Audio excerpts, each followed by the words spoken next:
그래서 제가 제 페북에도 몇 차례 올리고 문재인 대통령한테도 추천한 책인데 꼭 이 책을 한번 구입을 해서 도서관이니까 한번 비치해 놓으시면 좋을 것 같아요. 일본의 정신과 의사가 그 일본 항공사고, 그다음에 철도사고 그 피해자 유가족들을 한 7년 동안 계속 만나서 상담하고 했던 것들을 정리를 해서 책을 한 권 썼습니다.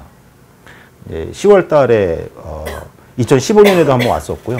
10월 달에 또 이제 안산에 오시면 또 만날 예정인데 떠나보내는 길 위에서 라는 제목으로 작년에 번역돼서 출판이 됐어요. 이 책은 유가족들과의 어떤 상담의 기록을 해놓은 책인데, 그래서 처음에는 그래서 이걸 그 시민들이 보통 사람들이 그냥 보면 좋겠다 이렇게 생각을 했던 책인데, 제가 그 책을 딱 읽고 나니까 그 책은 같은 아픔을 겪고 있는 유가족들이 읽어야 될 책이더라고요. 첫 번째 독자가. 왜냐하면 그 책을 저는 보고 나서 내가 지금까지 걸어온 길이 틀리지 않았구나. 내가 2014년 4월 달에, 2014년 7월 달에, 2014년 11월 달에, 2015년 4월 달에 그때 느꼈던 느낌, 감정, 그때 느꼈던 고통, 그래서 내가 그때 그렇게 느꼈던 거고, 그렇게 아팠던 거고, 그렇게 소리를 쳤던 거구나. 를 내가 되돌아보면서 그 책을 보면서 깨닫게 돼요. 내가 잘못 살아오지 않았구나. 내가 유가족으로서 참 잘 살았구나. 이게 무슨 의미가 있는 거냐면, 나 스스로, 저희들은 이거 처음이잖아요. 유가족 처음이잖아요. 또 세월호 유가족은 좀 유별나잖아요. 그죠? 조금 유별나죠. 그래서 오해도 많이 받곤 합니다만, 도대체 저 유가족들은 왜 저래? 이런 얘기도 많이 듣습니다만. 저희들이 항상 내 쪽으로 갖고 있는 고민이 뭐냐면, 지금 내가 잘하고 있는 걸까? 이게 맞는 걸까? 물어봤는데 아무도 몰라요. 대한민국에 이걸 아는 사람이 없어요. 지금 우리가 하는 게 맞습니까? 물어봤는데 아무도 답을 못 줘요. 그러니까 우리가 스스로 판단해서 가야 되는 거예요. 그러니까 항상 불안하거든요. 혹 실수하는 거 아닐까? 잘못하는 거 아닐까? 근데 그걸 보면서, 제대로 우리 가족들이 걸어왔구나, 버텨왔구나. 그 확신을 갖게 되니까, 그럼 앞으로도 우리가 자신감을 갖고 하자. 이런 확신을 갖게 되죠. 일반 시민들이 그 책을 보게 되면 제가 꼭 느끼셨으면 하는 건 이런 거예요. 유가족이기 이전과 유가족이 된 다음에는 전혀 다른 종류의 사람이라는 거예요. 시간 개념부터 시작을 해서 모든 가치관. 저한테는요, 2014년 4월 16일 이전의 삶은 아무 의미가 없습니다, 지금. 정말 아무 의미가 없어요. 모든 게 뒤바뀌어 버렸어요. 사고방식도 뒤바뀌어 버리고, 이것부터 이해하고 들어가야만, 그래야만 심리적인 치료? 이거 접근이 가능하거든요. 저희가 왜 미수자 가족들 끝까지, 그 사람들이 동의할 때까지 수색을 계속해야 된다고 왜 우리 유가족들이 얘기하는지 아세요? 겪어보기도 했지만,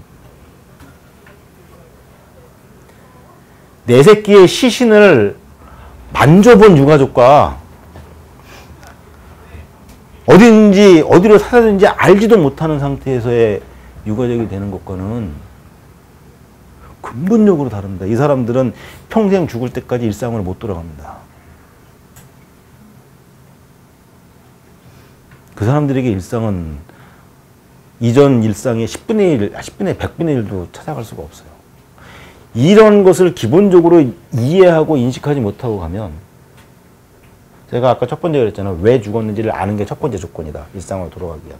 그 다음 조건이 뭐냐면, 내 새끼, 내 가족을 내가 직접 장례를 치러주는 게 두 번째 조건입니다.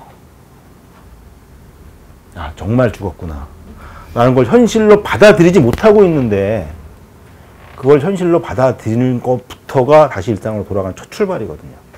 근데 지금 우리한테 강요하는 건 스텔라데이도 마찬가지지만, 그 가족들도 결국엔 이거예요. 죽었다는 거 확인해 달라는 거예요. 정부에서도 그렇고 선사에서도 그렇고 가능성 없다 이렇게 얘기하고 있는데 그럼 아니 가능성 없다는 건 나도 머리는 이해하겠는데 확인시켜달라고. 그래서 잠수정 심해 잠수 장비 집어넣어 가지고 그 구명벌이 하나가 아직 발견이 안 되는데 총 6개 중에 5개 발견되고 하나 남았는데 거기 타고 있을 수 있지 않느냐. 그랬더니 선사에서는 그거는 자동으로 원래 펼쳐져야 되는데 하나는 안 펼쳐져서 배하고 같이 3,000m 아래로 가라앉았기 때문에 못 찾는다는 거예요. 지들이 봤어? 아무도 못 봤는데. 그래? 오케이. 그러면 심해 잠수 장비 집어넣어서 사진 찍어서 보여주세요. 구명벌이 그 배에 매달려 있으면 우리 포기할게요. 이 얘기하는 거예요, 지금. 근데 왜 그걸 안 해주냐고요.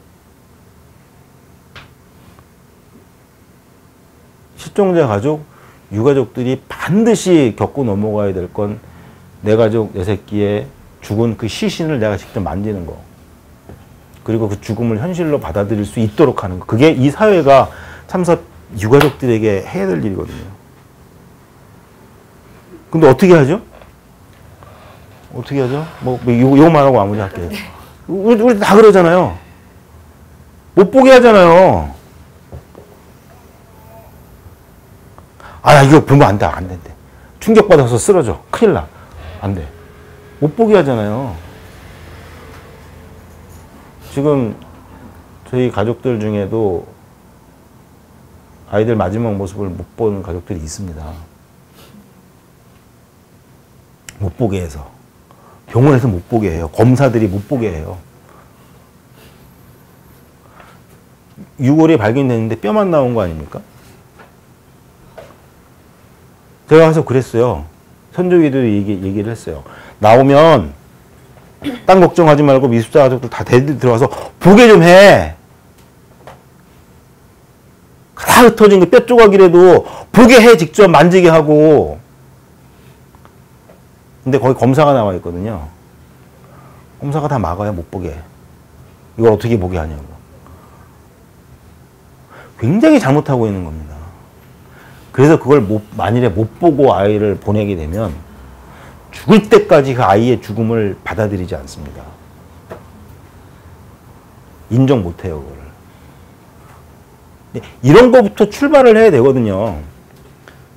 유가족이 뭔가 도대체. 왜 유가족인가? 유가족의 삶은 다른 사람들과 어떻게 다른가? 그 사람들의 관념, 개념, 시간관념,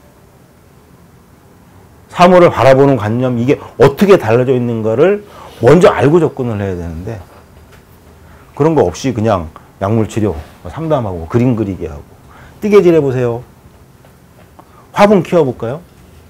지금은 그나마 조금 하지만 초기에 화분 가족들 나눠준다고 그래서 다 막았어요. 다 막았어요. 못하게 했어요. 왜? 뜻은 고마운데 화분 갖다가 집에 갖다 놨다가 그 화분 죽으면 어떡할 거예요? 그냥 보통 사람들은 아무 다른 것도 갖다 놓으면 되지. 아니에요.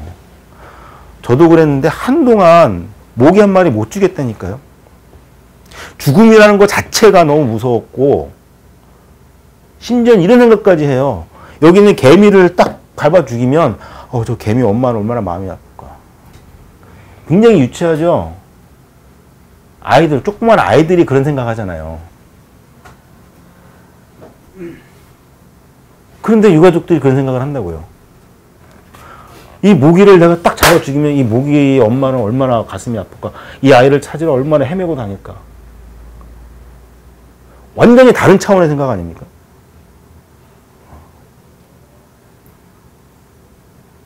이런 것을 이해하고 접근을 했을 때에 치유가 아니라